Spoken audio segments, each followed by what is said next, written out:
Washington, August 26. Ian's Hurricane Harvey, the biggest storm to hit the U.S. mainland in 13 years, slammed into Texas, spawning tornadoes, flooding, fires and widespread power outages across the state on Saturday.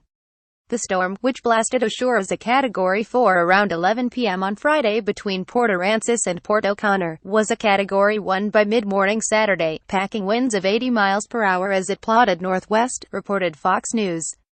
Millions of coastal residents in South Texas experienced hurricane-force winds that downed trees, power poles and signs.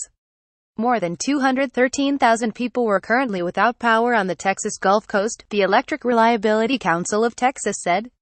Coastal cities remained in danger of a potentially deadly 13-feet storm surge, with places even far inland predicted to get 40 inches of rain through Wednesday. The city also canceled two big concerts of British band Coldplay and singer Mary J. Blige. A massive fire destroyed at least 3 homes on Texas' Bolivar Peninsula late Friday night. Several residents are feared trapped in collapsed buildings, reports said. According to forecasters, the impact of Hurricane Harvey, the strongest to hit the U.S. since Hurricane Charlie in August 2004, will be devastating and leave areas uninhabitable for weeks or months. Harvey wielded the highest potential to kill the most amount of people and cause the most amount of damage, Brock Longthick, director of the Federal Emergency Management Agency, told CNN. There were reports of structural and building problems in Rockport, Aransas Pass, and Port Aransas. Harvey made a double landfall, northeast of the city of Corpus Christi initially, then just north of Rockport a few hours later. Emergency services in Rockport said a school, a hotel, a housing complex for the elderly and other buildings suffered structural damage. At least 10 people were injured when the roof of a senior housing center in Rockport caved in late Friday. In Aransas Pass area, a part of the Harbor Master building was seen flying away.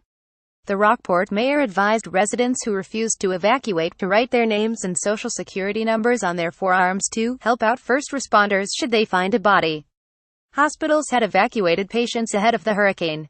President Donald Trump, who is likely to visit Texas early next week, signed a disaster declaration for the city and praised emergency services in a tweet. "You are doing a great job, the world is watching.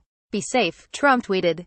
Production on oil rigs in the Gulf of Mexico remained halted, coastal refineries remained idle and thousands of cruise ship customers waited offshore until their vessels were able to dock safely. Governor Abbott said it was obvious Texas was confronting a very major disaster, and more than 1,000 National Guardsmen were to help with the disaster relief operation.